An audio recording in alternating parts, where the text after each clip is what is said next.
We're missing Mr. Newton tonight. He's not here tonight, and the mayor is not here tonight. So I guess that's it. Yeah, that is.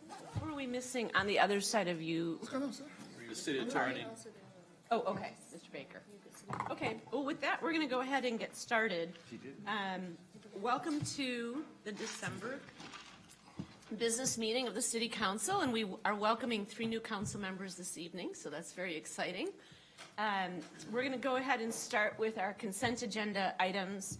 I know we have one item that has been pulled and has a public speaker, number 43. I think that is the only item that's been pulled, is that right? Who's our city clerk? They want a separate vote on number 20. And we would like a separate vote on number 20. Okay, do we have any others that Yes, I do. people are pulling? Okay.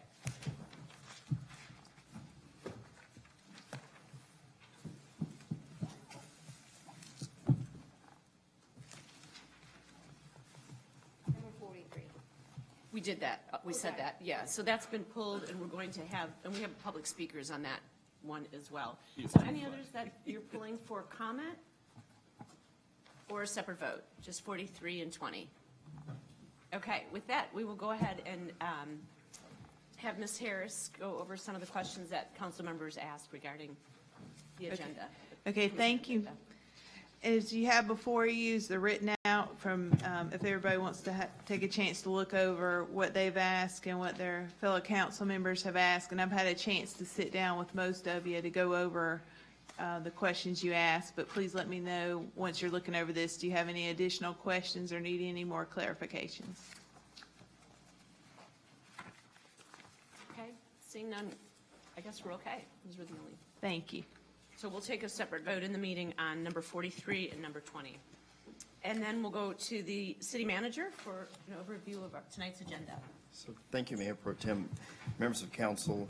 So tonight we have two items, and both are really follow-ups. One is an update on our CBI program and the procurement process. As you may remember, there was a supply contract that was pulled, and you asked that we come back with additional information. We will do that tonight. And also, we have a transit operations update to give you additional information about some of the neat things that are occurring with CATS and opportunity for us to better understand some of the ridership patterns. And we'd like to give you an update on that. And then we have 2 items for closed session. Okay, so we will do that as soon as we are done with item number 4 of the dinner briefing, and then we'll go into closed session. So with that, I will turn it over to our presentation on the Charlotte Business Inclusion Program and procurement process. And we have our Budget Director, Phil Rieger. Welcome. Good evening, Mayor Pro Tem, members of City Council. I am Phil Rieger. That's my name's Phil Rieger, and I am the Director of General Services now. I'm it's sorry. the first time I've ever introduced myself that way.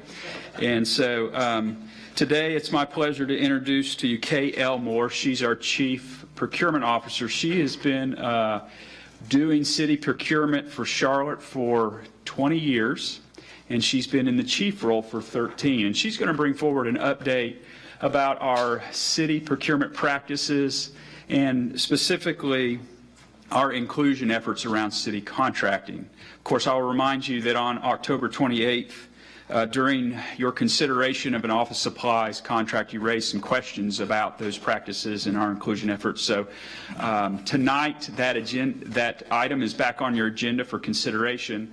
And before you contemplate that, Ms. Elmore is going to come and give you the update. So let me invite her to the podium. Thank you, Ms. Elmore. Thank you. Let's see if I can do 2 things at one time here. So I think it is incredibly important for us to be able to talk about the number of connections and synergies that exist between procurement and inclusion. Public procurement, which is statutorily governed, must be legal, open, and fair, and inclusion must also be transparent and equitable. The 2 are inherently tied together because inclusion is most successful where equity-driven procurement is the standard. The city is committed to an equal playing field for MWSBs, and we do this through a number of collaborative programs. Our Charlotte Business Inclusion Program leads in outreach, certification, business resources, compliance, advocacy, and a number of other initiatives, including capacity building for entities already doing business with the city. Our collaborative partners in the Office of Equity, Mobility, and Immigrant Integration and the Department of Economic Development play a major role in business development and capacity building. These 2 approaches, collaborative partnering together, ensure that we are focused on MWSB wins. So over the past year, we have had a number of wins that I think are important to highlight. We're incredibly excited about our increases in new certifications, which are up across all certification types. We are especially excited to see nearly 50% growth in our minority business enterprise certifications. We've been able to successfully reduce our business certification process from 45 days to 7 days. And we've had thousands of staff interactions with MWSBs where we can sit down and work together with them on outreach, networking, and helping them understand how to do business with the city. We've also provided $450,000 in financial support through a number of loans, grants, and scholarships. And finally, we have increased our spending with prime certified businesses by $8+ million. We're expecting that to continue to grow. So you might ask, how did we do that? So we've been focused on continuous improvement. Over the past year, we have been intentional about every change that we're making. We're focused on optimizing and streamlining certification. We are proactively seeking recertification. We're not asking for them, we're not waiting for them to call us, we're calling them. We're identifying niche and capacity building opportunities. The office supply contract that we'll talk about later tonight, that's a niche opportunity. We're increasing our outreach, communication, and education to MWSBEs, and we're doing early inclusion planning and mandatory goal setting. In those cases where when we start projects and we come in with low or no goals, we're going to have a mandatory committee who sits down and looks at those to make a decision how we go forward so that we don't end up at council with questions about goal setting. We're working on improving ease of use and transparency with our new online diversity management system. Some of you have heard that called B2G Now, that is also known as Inclusion, CLT. We've brought online an online certification module, and we're doing robust reporting, and we're working through compliance. And then finally, our team is working on getting really creative around digital forecasting applications. We call that Early Bird. That gives us an opportunity to talk to MWSBs very early in the process and include them as early as possible so they can prepare for next level opportunities. So many of these same improvements we utilized in the citywide office supply strategy. That was a multi-part strategy to maximize MWSB opportunities. We sought to create more subcontracting and right-sized prime opportunities. We actually came up with 3 different opportunities to award. We increased awareness and exposure of certified firms throughout the entire process. We connected with more than 26 MWSB firms and talked to them consistently throughout that process. And then we worked on providing education and support to increase certified firms' growth and success. They're focused on learning how to do business with the city, and it's our job to help them. So utilizing those strategies and those improvements going into the citywide office supplies, we had some major results. We set a 10% subcontracting goal that has never been done here at the city, not in 20 years that I've been here. We were never able to actually go out and locate a firm capable of doing that, but our team hit the streets running to go out and find businesses who could actually do this. We quickly got them certified. Focused on training and working with them and networking them with primes for that outcome. Ultimately, we were able to work with Staples Contract and Commercial LLC for the first ever subcontracting commitment on the city's office supplies contract. Originally, Staples came to the table at just over 6%, but our staff said, you know what, that's not good enough. So we brought them to the negotiation table and worked really hard to get them up to the goal and beyond the goal. And they did an amazing job working with us on that. That actually resulted in 2 subcontract awards, both to minority firms. SMB Computer and Office Supplies is an MBE, and Delivery and Distribution LLC is an MSBE. What we think is really impactful about this story is that one of the firms, SMB Computer, owned by Rena Powers and her family, she is a 2019 graduate of AMP Up. That is our capacity building program. We were able to actually see that program turn into an action-oriented plan for success for this MWSB. So we are incredibly excited for Rena and the entire team at SMB. Those are the types of initiatives that we're trying to put in place, being more proactive and leading with these excellent opportunities for MWSBEs. So I want to make sure that you understand our commitment to MWSB growth and economic mobility. We are working every day, shoulder to shoulder, with a number of people across the city. Our procurement and inclusion folks, our economic development folks, all coming together to identify areas of need and creating niche opportunities for business development. We're collaborating with community partners in training so that we can go ahead and create a pipeline of qualified MWSB firms so that when an opportunity comes available, we can engage them. We're also creating next level training programs like AMP Up that are designed to fast track our MWSB firms through a growth and development phase so that they can be more successful in opportunities here at the city. And finally, we're also working to connect city departments, our financial partners, and our mentors to make sure that MWSBs have a robust economic habitat to learn and grow in. So in closing, what I want to make sure that I share with you is the commitment that this team has to economic mobility and growth. We are committed to capacity building, we are committed to economic mobility and next level growth for MWSB firms. Our focus is on continuous improvement. We want to meet firms where they are, and we're prioritizing inclusion and equity. I'm incredibly proud of the work that this team is doing, and we're going to continue to push the envelope. We're not going to stop, and we need your support more than ever. Thank you. Thank you very much, Ms. Elmer, for all that, the hard work that your team has done on that issue, which has been discussed a lot in Councilmember Mitchell's committee, and it's been a high priority for the council. So with that, we do have a couple questions. We'll start with Councilmember Winston.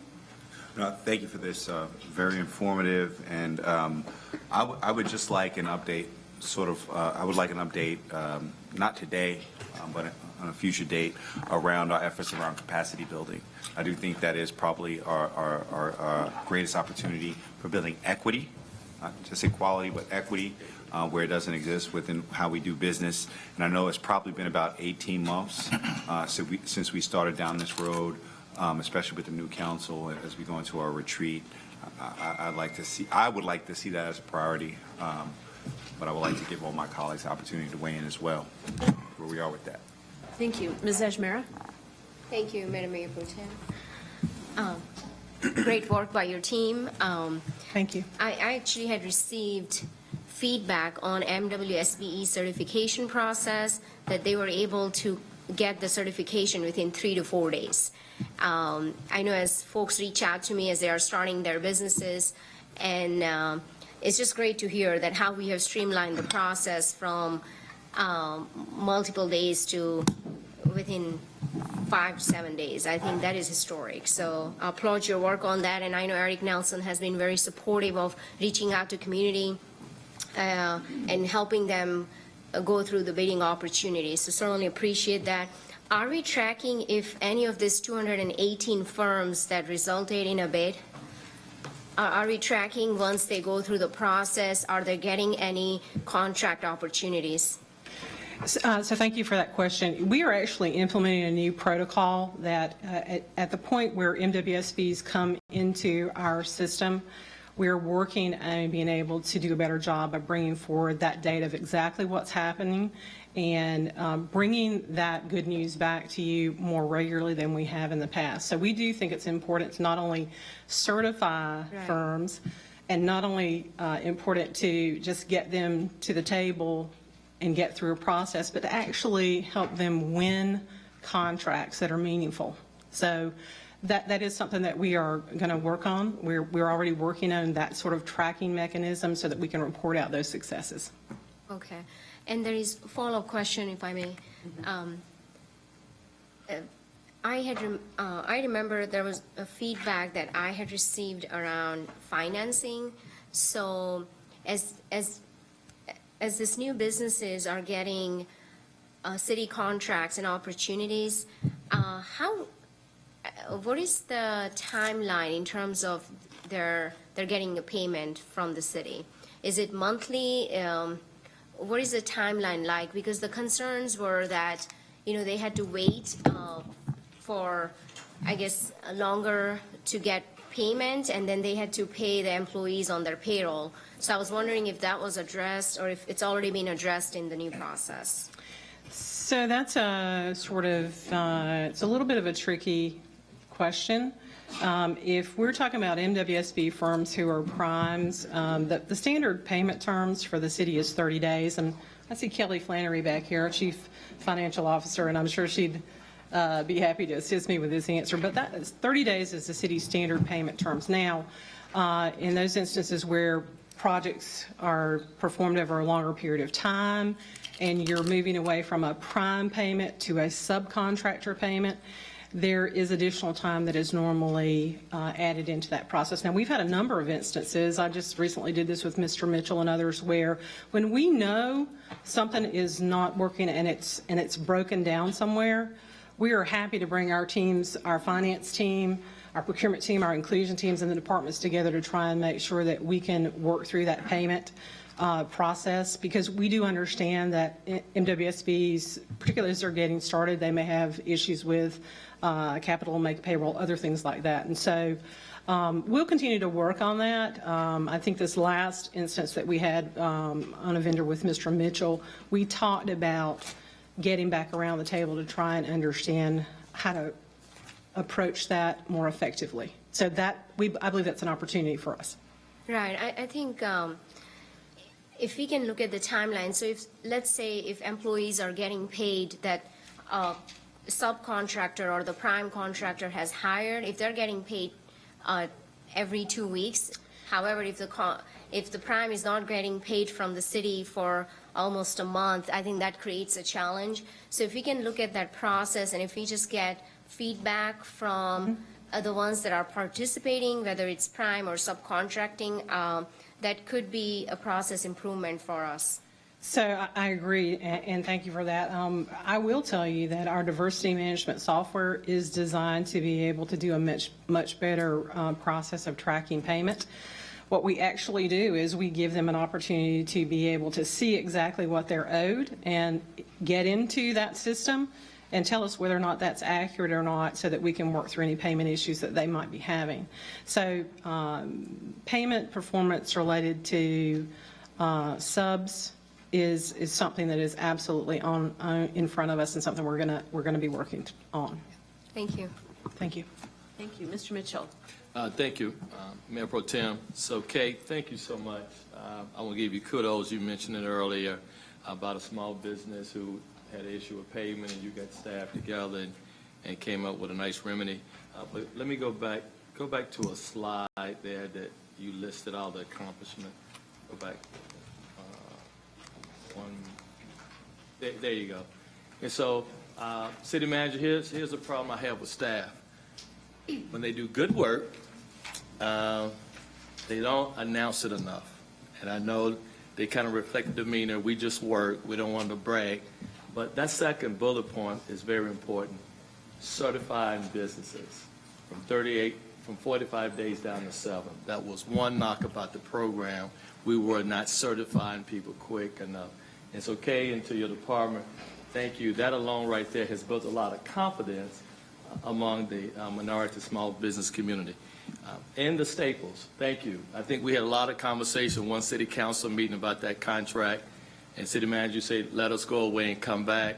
And then you had a chart up there that said the first time ever a subcontractor. So kudos to staff for working so hard and continuing to build a program, the CBI, because it's very important to our small business folks out there. Braxton, you're right. About 18 months ago, we started talking about capacity building, because we figured in order to raise the participation goal, we need to see where there's gaps. I would apologize that our meeting in November, we was going to have that topic, and someone got sick and had the flu, and I didn't want to spread the germs to everyone. So I'll make sure that at our first meeting in January, we tackle that issue of capacity building. Kay, I'm apologize. I think the last meeting we had, we said a lot of things about the program, and I did not want you to take them personally. I think my passion comes from just trying to make the best program we had, and I appreciate your leadership. Well, thank you. I will say, I do sort of take this personally. I think that we should all take it personally. But I'll tell you that we have an amazing team of folks that are working together, and the CBI team, they were very small, 10 folks, but now through their efforts to bring them into city procurement, we've got 70 people strong, and we're reaching out and tethering across the city.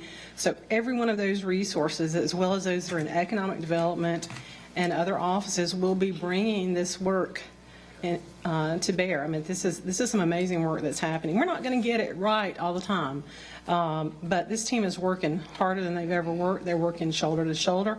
I mean, you know, when you go out and tell people that I can certify in an hour, that really makes us move a little bit faster, you know, because we want to be able to do that. But, you know, something like being able to see the impact with S&B, like being able to get them in quickly, get them certified, make that connection to Staples so that within just a matter of days they're there negotiating, that is so impactful for our team to be able to see.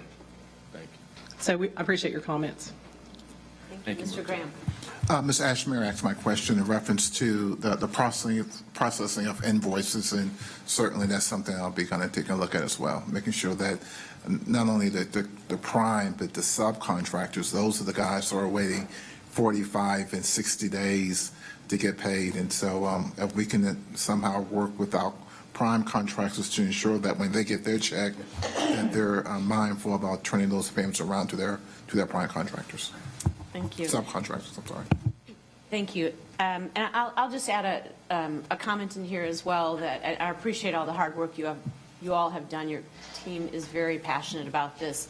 I wonder if in the process of that capacity building, we could really take a look at breaking out minority women-owned businesses from the number of women-owned businesses.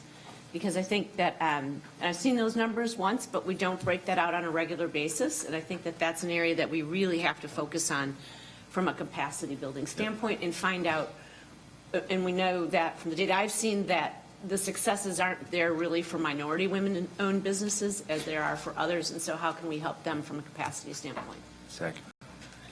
Absolutely. Again, I think with our diversity management software, we'll have access to more data, and we'll be able to see those numbers more easily and target opportunities and see the trends. And so we will have our team begin to break those down and look for opportunities. Thank you. I appreciate that. Okay, with that, we'll move on to the transit operations update. And we'll invite John Lewis and just John, or Tylo, are you joining him at the podium?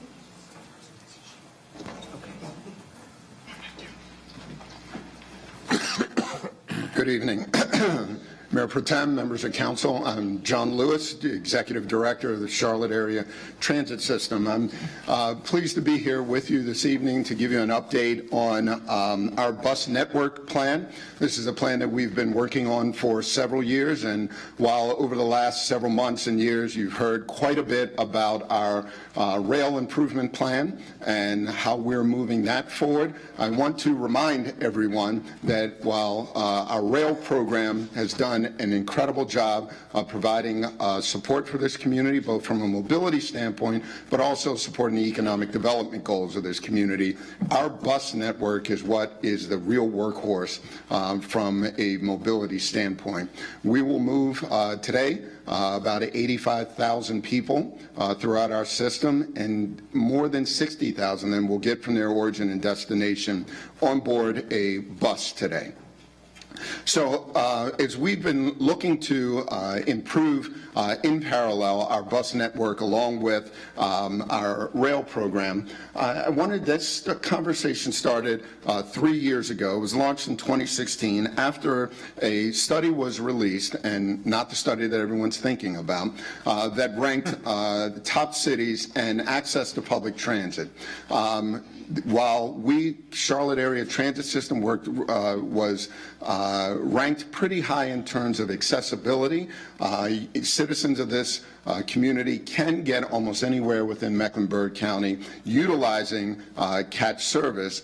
One area which was highlighted in the study, which absolutely brought attention to a growing problem, was that if you needed to take more than one bus to get from your origin to your destination, the average trip was 90 minutes. And so imagining your average trip being 90 minutes in your morning commute and 90 minutes in your evening commute, many of us would either find a new place to live or a new place to work. And so many of our customers don't have that option, and spending 3 to 4 hours just in transport from your home to your job or wherever else you were going was unacceptable from our standpoint. And our Board of Directors of the Metropolitan Transit Commission agreed with that and asked us to take a look and launch this Envision My Ride initiative. And so what we were doing in that, we found that structurally our bus system was not meeting the needs of our community. We were operating over the last several decades an inefficient and ineffective hub and spoke system that was better utilized when people lived in the suburbs and worked in the city. And too many of our passengers were having to get on one bus, come into the Uptown, generally at the transit center, get off one bus, cross the center, get onto another bus, and head right back out of town. And so what we wanted to do was restructure our bus system so that we didn't require people to come into Uptown. So in essence, move from a hub and spoke to a grid system. We started this in 2016.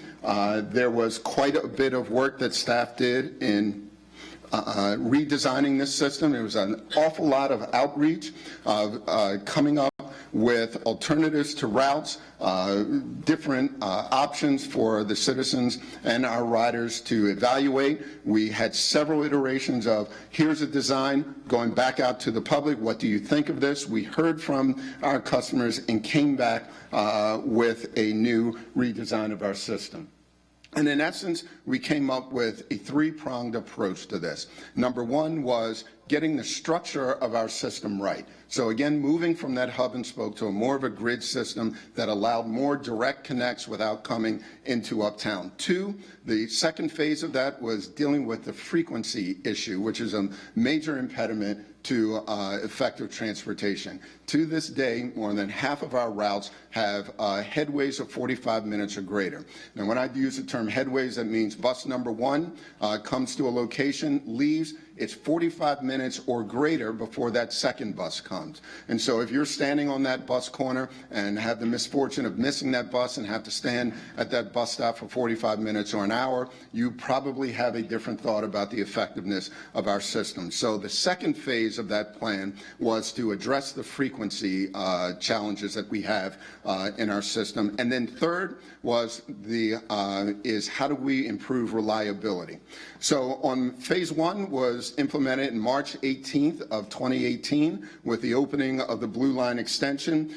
22 routes were adjusted to better serve the enhancements that were brought about by the extension of the Blue Line. 9 new routes were established and 4 crosstown routes, again starting to build on that grid system rather than the hub and spoke model. Phase 2, I'm sorry there's a typo there, was implemented October 2nd of 2018, where we redesigned the rest of our system. Over 24 additional routes were adjusted. Again, the goal was to minimize the requirement for routes and passengers to come into Uptown to our transit center to then leave Uptown once again. And so we implemented that, and over a year's worth of information that we've received, we've increased. The next phase, as I mentioned, was focusing on frequency. And so a number of our routes will be, has been invested in, added an additional $1 million to our budget this year so that we can start to address the frequency issue. And then finally, we will move forward with the bus priority study next year, which will look for additional corridors for us to make enhancements in frequency and also service priority. And then continue to invest in additional frequency of our service. So after a year of that implementation, just a couple of anecdotal evidence on what has happened as a result of that. And so our number 2, the Ashley Road route, we saw an 8% increase in ridership. Again, after making those structural adjustments that allowed direct cross-county access rather than coming into Uptown. So 8% resulted in a pre-Envision My Ride ridership of 16,500 riders per month. That increased to almost 18,000 riders per month. The 3 Plaza Road saw a 5% increase in ridership. What does that mean monthly? Went from 38,000 riders to over 40,000 riders. Those that we improved travel time, where we made adjustments so that we straightened out routes, made them more direct. The 16 South Tryon, for example, ridership increased from 43,000 riders to 52,000 riders, a 19% increase. The 21 Statesville, again, in terms of improved travel time, we saw a significant ridership increase, almost 80% increase in ridership. That went from a monthly ridership of 19,000 riders to over 38,000. And then, as we mentioned, the third phase is moving into enhanced frequencies. One of the examples of that have already been implemented, the 19 Park Roads saw a 22% increase in ridership. That's moving from 28,000 riders a month to 34,000. Now, that's just in what we've resulted over the last year since this plan was implemented. We still have a good ways to go. We've had conversations with council about what it would take to move our entire system to no greater than 15-minute frequencies. That's probably a $32 million additional operating investment and $50 to $60 million in capital as we continue to acquire buses. But the next phase, the third phase of that plan, as I mentioned, again, first phase in terms of structure, second phase in terms of frequency, third phase is about reliability.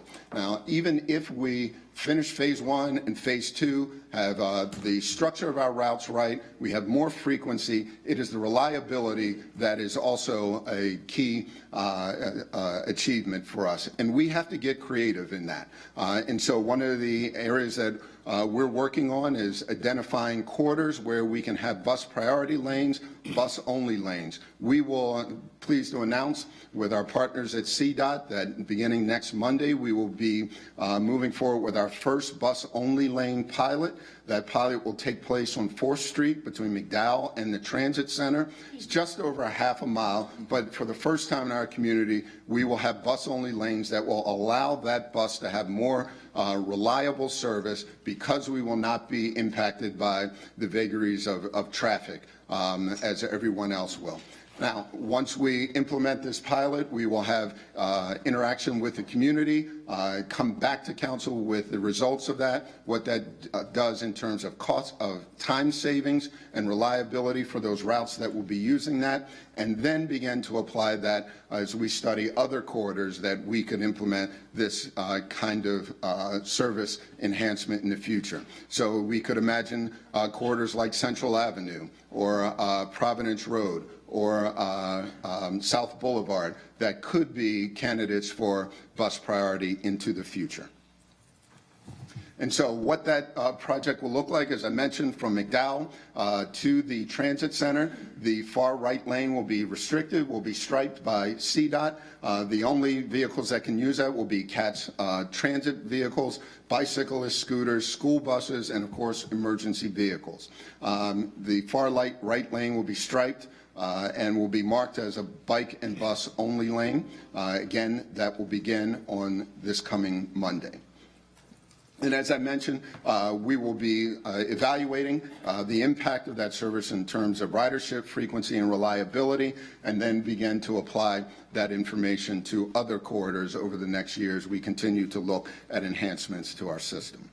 So, with that, Mayor Pro Tem, if there are any questions, thank you for the time this evening. I'd be happy to engage with any questions or comments. Thank you. Thank you. Mr. Eggleston? Thank you, Mayor Pro Tem. Thank you, John. This looks encouraging. I'm looking at slide, what slide am I looking at? 7, where you've got the increases. A couple of questions on this slide. One, did we see how many routes did well, you said how many routes we had modified. Were there some where there was no increase, or were there some where there was a decrease? And what, have we done a kind of total compilation of, with this wholesale new look at our system, what the total impact was overall? Sure. So over the last 3 years, and it's been well covered, and we have seen 3+ years of declining bus ridership. As a matter of fact, we reached our highest point in 2017, where bus ridership was down 17% over the previous year's decreased ridership. I will say, just wanted to highlight some of the winners in this. in some areas where we have certainly seen better service, and that has resulted in increased ridership. Across the board, we have not, we have certainly stemmed the tide of ridership decreases. The last month, we were down by 2%. Still not above water, but we're no longer seeing the double-digit decreases in ridership. So across the board, I would say we've gotten the structure right. In areas where we've added an enhanced service, we've seen the resulting ridership increases. But we still have a long way to go. As I mentioned earlier, to do it across the system, that would be a $32 million operating investment. If we determine what sort of performance outputs we'd need to balance the cost inputs. I mean, obviously if we're increasing frequency, there's an increased operating cost to that. Where do we know where the break-even point is where we can, and again, I know that our transit system is not set up to be a big moneymaker for the city. We want to move people around the city. But in terms of a return on investment case for us to make to the public, while we would want to invest more money into making these kind of changes, have we done an analysis of where that break-even point is that we can say, by investing this money, we actually generate more revenue in the system and kind of offsets it? Sure. When you say break-even point, are you saying we're no longer subsidizing? Well, no, I know we don't get there. Right. Right. Our fare box recovery, that is the amount of money that we get from patrons paying for their fares, we're pretty high from a transit standpoint. We're about that 26. It fluctuates between 26 and 28%. I would love to get to a 1/3 fare box recovery, but if we're talking break even being where we're actually no longer requiring a subsidy, we have a long way to go in that. I think there are other measures of success in this, increased ridership, but also reliability. I think no matter how many more vehicles, how many more route frequency changes we make, if that bus is stuck in the same traffic that everyone else is, we're still going to have the same issues. And so this bus only lane pilot is a huge step forward for us in terms of reliability. While I've been focusing on the bus network, we have over the last couple of years, we have continued to see growth in our rail ridership. Last month was 7% over last year's increase. Why? It's because of the reliability. Your trip on board the Blue Line is the same last week as it will be tomorrow, as it will be 5 years from now. And what we have seen from our customers is that reliable service is what drives their decision making. The new apartments aren't hurting either along the Blue Line, but I am glad to see the bike lane pilot, and that's the last thing I was going to comment on. I'm glad to see that I want to see us piloting more stuff like this to see what works, to have some data to justify it to the public if we want to expand it. The 4th Street pilot will be really useful, particularly in the morning. Have we looked at 3rd Street or another street, 5th, whatever, as an outbound in the afternoon that we could do something similar to this? Sure. If I could have waved my magic wand, we would have done a lot more. But I think we're going to crawl before we walk in this. And I think as we continue to evaluate with real data and come back and give you the results of that, we will continue to evaluate other corridors for the next phase of this, hopefully. Thank you. Thank you. Mr. Driggs? Thank you. When you look at this, there are 300 square miles in Charlotte. We're a pretty extensive city, which means that creating the kind of density a lot of people would like to see and the frequency starts to get kind of unreasonable to expect. But have you analyzed how many people live within a half a mile of a bus stop? Working with, it's not something that we have done at CATS, but I think, I don't want to speak for the planning department, but if it's not something that we've done as a city, certainly is something that we can look into moving forward. So I don't know, Taiwo, if you have a comment on that.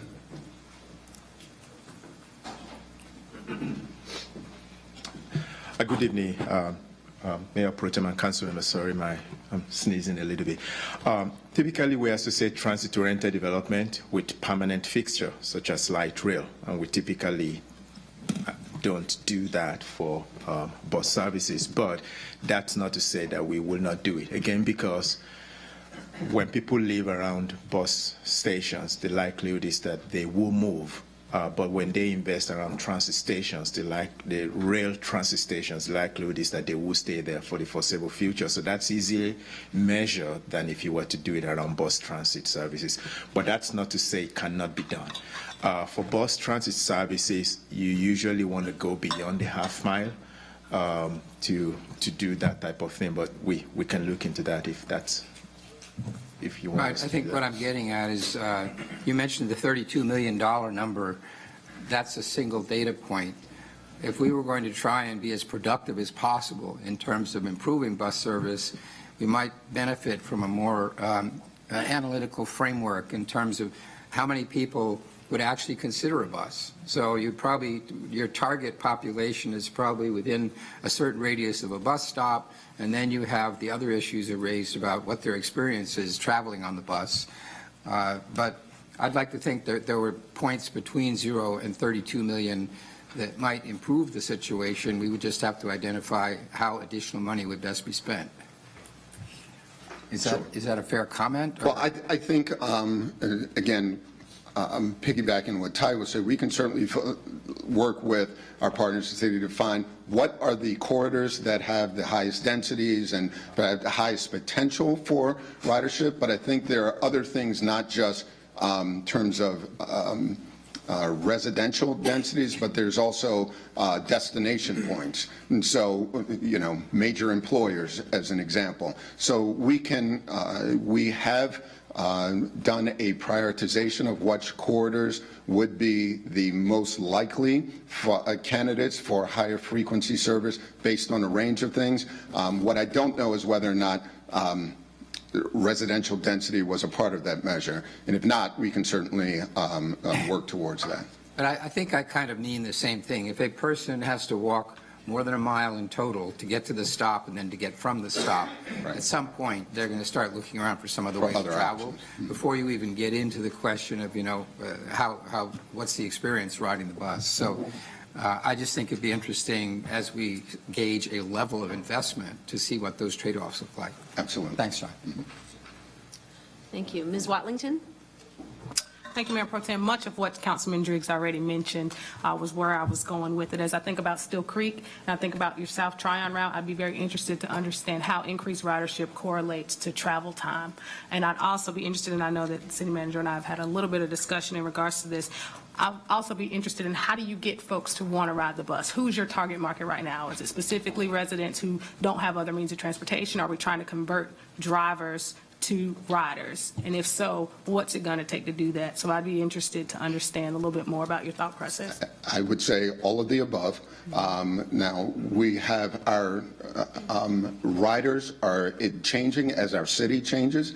And so we have our transit-dependent riders who are the category of those who either don't have other options, access to a car, or maybe there's only one car in the household and one individual may take and the other may depend on transit. And so we're dealing with a phenomena of dispersal of the transit dependent population, but at the same time, we're seeing people who are moving into the city because of proximity to transit. And what we're hearing from those folks particularly are reliability is what is their deciding point. If your trip is going to be, even though you may live next door or within close walking distance to a bus stop, if that trip is going to require you to make multiple transfers and take 90 minutes, you're going to look for other options. Why our rail system continues to beat all ridership expectations is because of the reliability of that. And so we want to bring that reliability to our bus system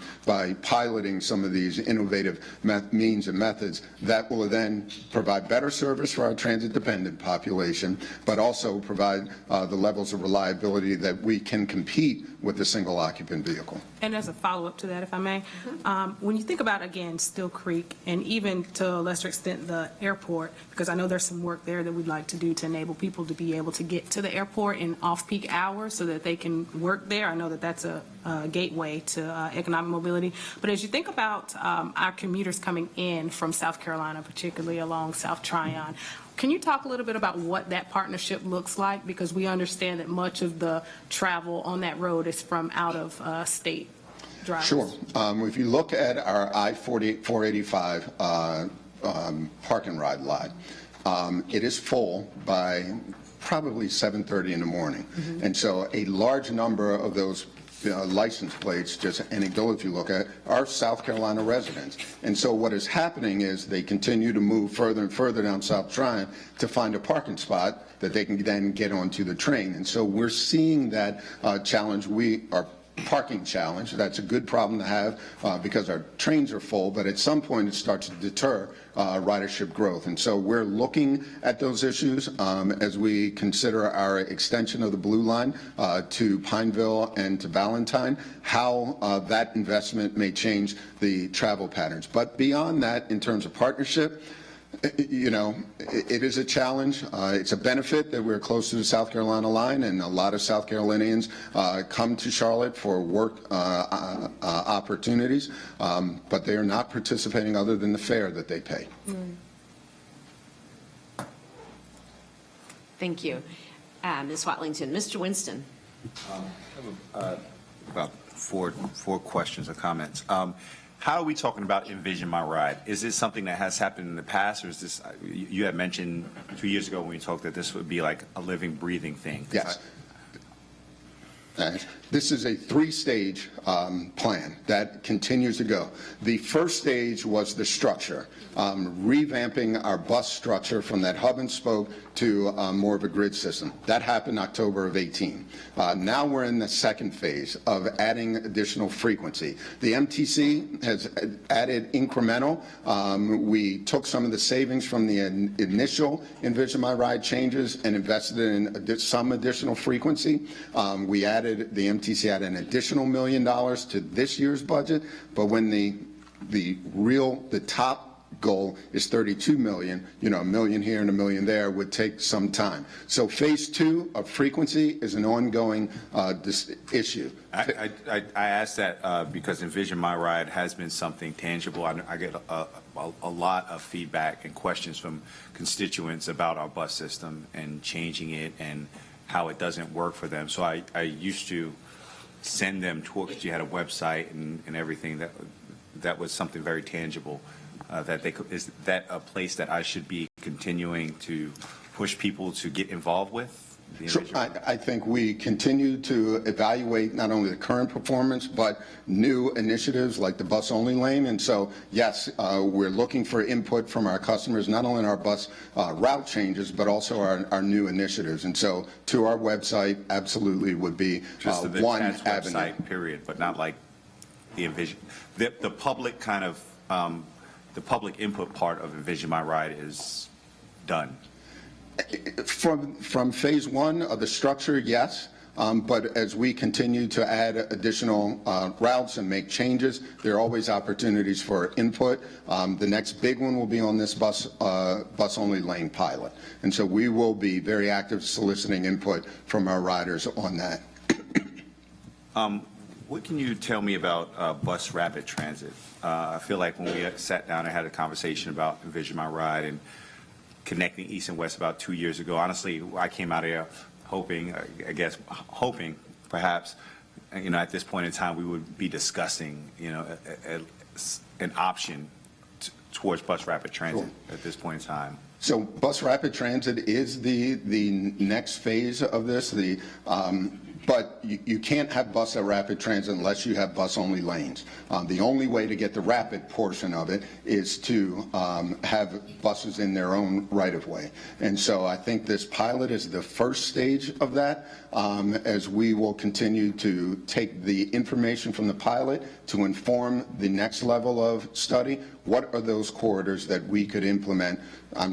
Utilizing as bus-only lanes, but that is really bus rapid transit. We were going to use the toll lanes on I-77 for. So Yes, those toll lanes are open now. Yes. Our express buses are utilizing those lanes today.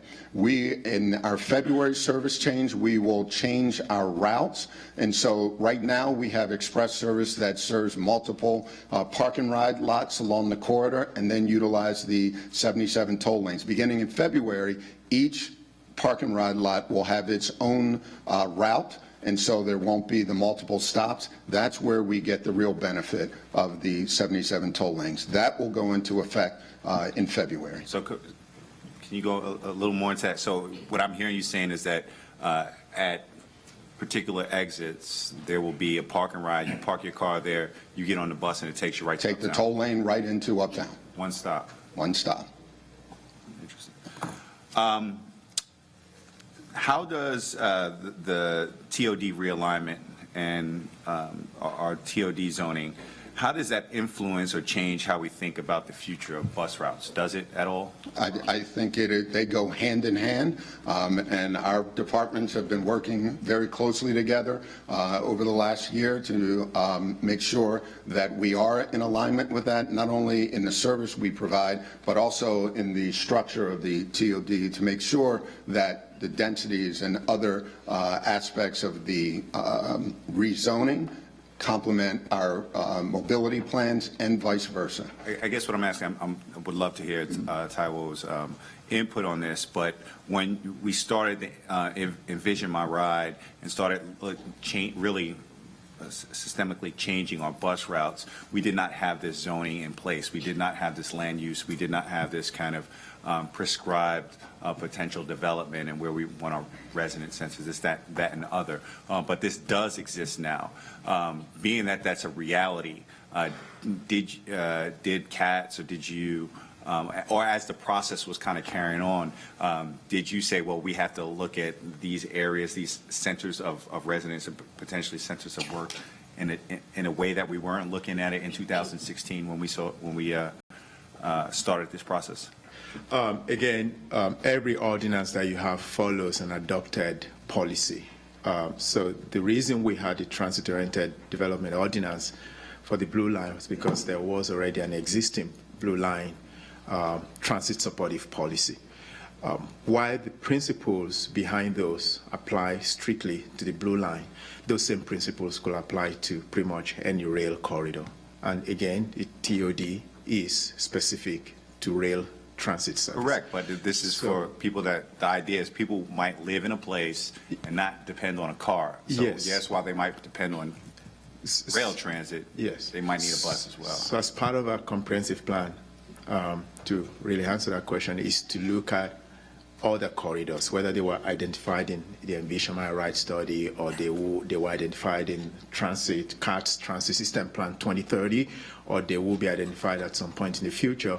We make sure that in that comprehensive plan, we develop policies that are also transit supportive so that eventually when the Unified Development Ordinance comes before you in the future, it will also pace everything based on density around whether they be light rail or gold line or bus rapid transit, whatever mode of transit that you will have in the future.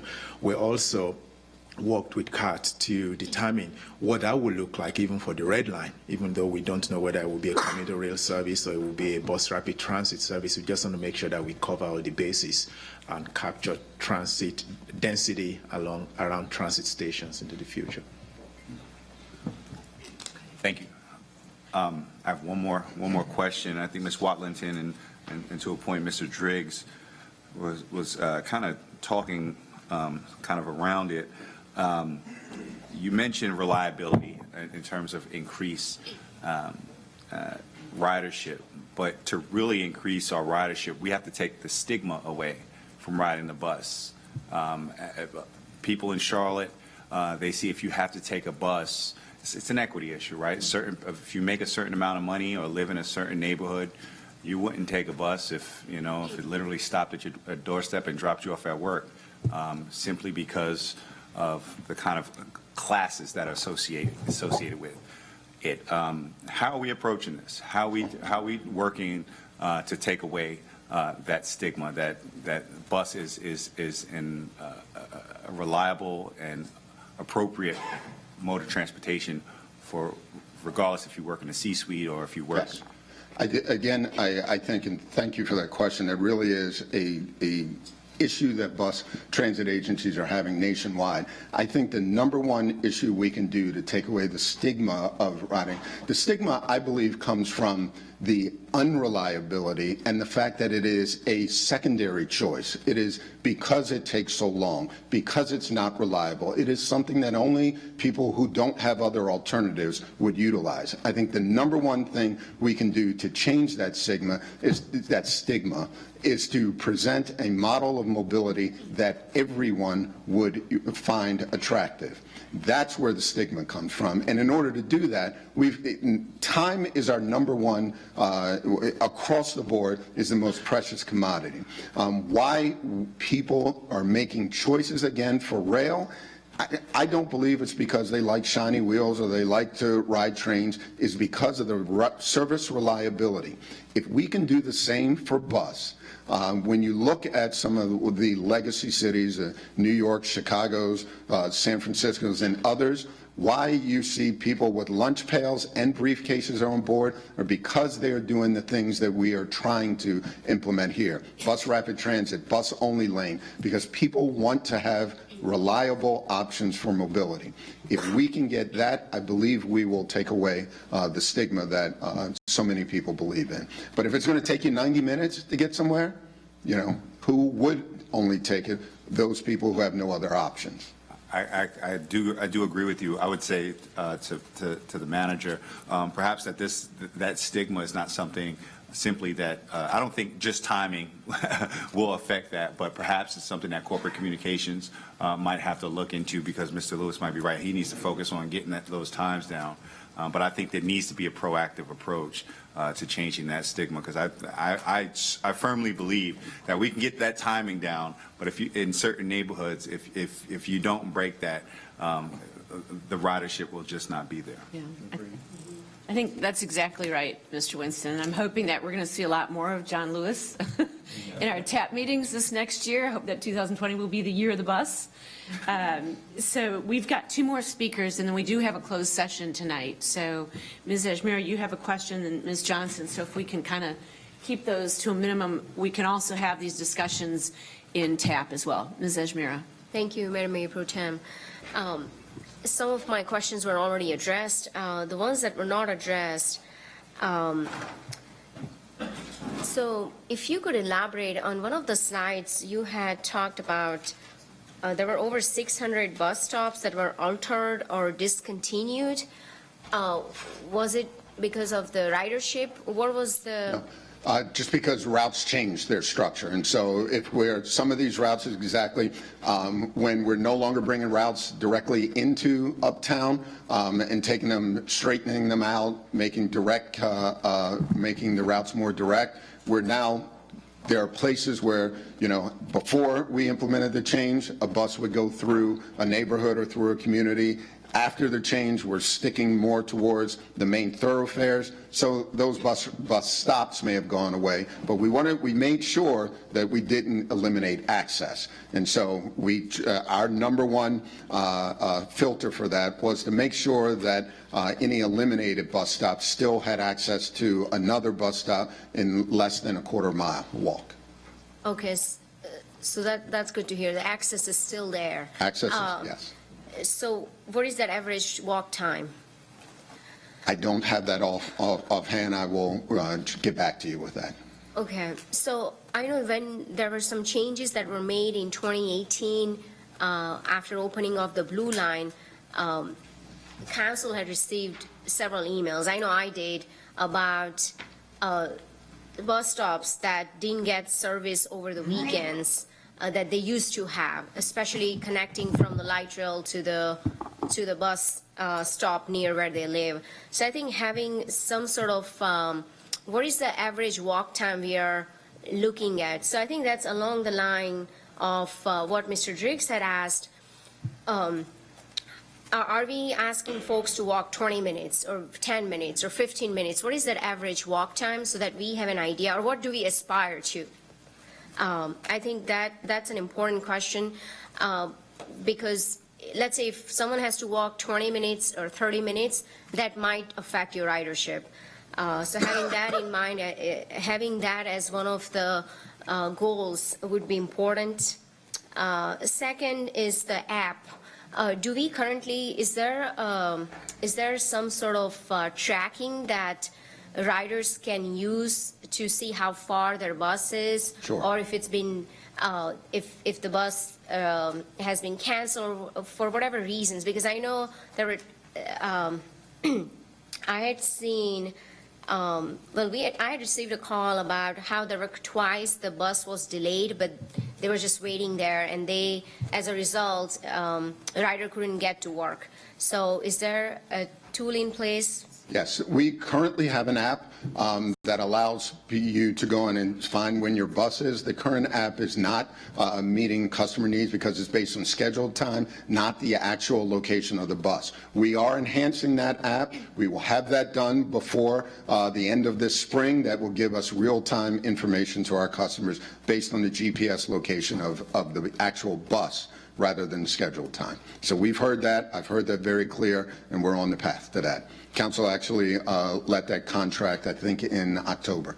Right. That's great. And I guess that's all. I appreciate the work that you have done, especially on creating hub-to-grid system to reduce the travel time. I think that is great. I've ridden bus pretty much all my life till I came to Charlotte, and We'll get you back on. yeah, so I think that's the plan. So thank you, Joe. Thank you. Okay, let's, we've got one more question from Ms. Johnson. Go ahead, please. Thank you. So I know that the city has a focus on diversity and inclusion. So one opportunity that might be a thought for increased ridership would be to look at the special transportation services. Because the special transportation services, according to my understanding, the bus stop, they only serve individuals who have a bus stop in their area. So if it's a rider who wishes to ride the bus and there's no bus stop that services their area, they're not eligible for the special transportation service. Yes, ma'am. Our STS services are federally mandated ADA service, and so that is based on an eligibility standpoint. So it is there only for the elderly and disabled. And that is a curb-to-curb service where our special transportation service, based on scheduled individual schedules, will go and pick up a customer and take them to their destination. The aspect that you're referring to is that service is only mandated in areas that are within a quarter mile of a bus route. And so there are some areas in our communities in our service area that aren't served by a bus route, so therefore they're not eligible for service for our special transportation service. That has been an item that has been discussed back and forth with the Metropolitan Transit Committee. We have put that on the agenda we could make all of Mecklenburg County eligible for that. I will say that that is at a significant cost. The average cost of an STS ride per person is over $30, and we get $4 from the customer. So that is a part of the discussion, but again, it's only for the elderly and disabled. And if we're looking at taking a look at the areas that aren't serviced by buses, you know, once we increase the bus or you know, the rider or the distance or those individuals who will have access to those buses, then that would increase the individuals eligible to ride the STS, right? Right. Okay. Thanks. Thank you. I think that's it. Thank you very much. Thank you, Madam Chair. And with that, that wraps up our dinner portion of the meeting, and we are going to go into closed session. So I need a motion pursuant to GS 143-318.11A3 to consult with the city attorney in order to preserve the attorney-client privilege between the attorney and the city council in the matters So moved. Atlantic Specialty Insurance Company as subsidiary of Southeast Caissons LLC in the city of Charlotte et al. And DR Horton et al. in the city of Charlotte. I have a motion, do I have a second? All in favor? Okay, and with that, I just ask everybody else to clear the room for hopefully just 30 minutes.